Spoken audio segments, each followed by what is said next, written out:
کیا تم نے انہیں نہ دیکھا جنہیں کتاب کا ایک حصہ ملا؟ کتاب اللہ کی طرف بلائے جاتے ہیں کہ وہ ان کا فیصلہ کرے، پھر ان میں کا ایک گروہ اس سے زیادہ روگرداں ہو کر پھر جاتا ہے۔ یہ ضرورت انہیں اس لیے ہوئی کہ وہ کہتے ہیں کہ ہرگز ہمیں آگ نہ چھوئے گی مگر گنتی کے دنوں، اور ان کے دین میں انہیں فریب دیا اس جھوٹ نے جو باندھتے ہیں۔ تو کیسی ہوگی جب ہم انہیں اکٹھا کریں گے اس دن کے لیے کہ جس میں شک نہیں، اور ہر جان کو اس کی کمائی پوری بھر دی جائے گی اور ان پر ظلم نہ ہوگا۔ یوں عرض کر، اے اللہ ملک کے مالک، تو جسے چاہتا ہے سلطنت دے اور جسے چاہے سلطنت چھین لے، اور جسے چاہے عزت دے اور جسے چاہے ذلت دے۔ ساری بھلائیاں تیرے ہی ہاتھ ہے، بے شک تو سب کچھ کر سکتا ہے۔ تو دن کا حصہ رات میں ڈالے اور رات کا حصہ دن میں ڈالے، اور مردہ سے زندہ نکالے اور زندہ سے مردہ نکالے، اور جسے چاہے بے قیمتی دے۔ مسلمان کافروں کو اپنا دوست نہ بنا لیں۔ مسلمانوں کے سوا اور جو ایسا کرے گا اسے اللہ سے کچھ علاقہ نہ رہا مگر یہ کہ تم ان سے کچھ ڈرو، اور اللہ تمہیں اپنے غضب سے ڈراتا ہے، اور اللہ ہی کی طرف پھرنا ہے۔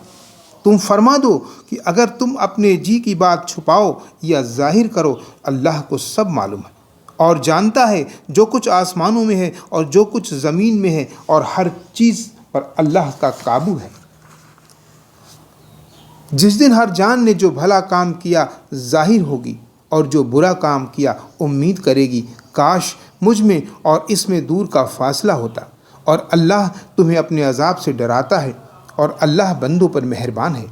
اے محبوب، تم فرما دو کہ لوگوں، اگر تم اللہ کو دوست رکھتے ہو تو میرے فرما بردار ہو جاؤ۔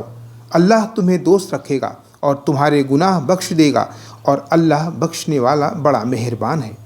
تم فرما دو کہ حکم مانو اللہ اور رسول کا، پھر اگر وہ منہ پھیریں تو اللہ کو خوش نہیں آتے کافر۔ بے شک اللہ نے چن لیا آدم اور نوح اور ابراہیم کی آل اور عمران کی آل کو سارے جہان میں۔ یہ ایک نسل ہے ایک دوسرے سے، اور اللہ سنتا اور جانتا ہے۔ جب عمران کی بیوی نے عرض کی، اے میرے رب، میں نے تیرے لیے منت مانتی ہوں جو میرے پیٹ میں ہے کہ خالص تیری ہی خدمت میں رہے، تو مجھ سے قبول کر لے، بے شک تو ہی ہے سنتا اور جانتا۔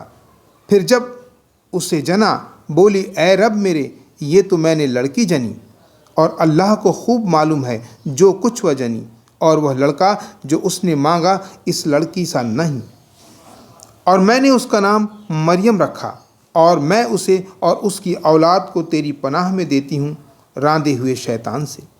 تو اسے اس کے رب نے اچھی طرح قبول کیا اور اسے اچھا پروان چڑھایا، اور اسے زکریا کی نگہبانی میں دیا۔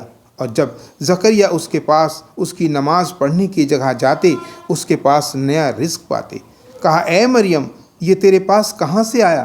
بولی، وہ اللہ کے پاس سے ہے، بے شک اللہ جسے چاہے بے گنتی دیتا ہے۔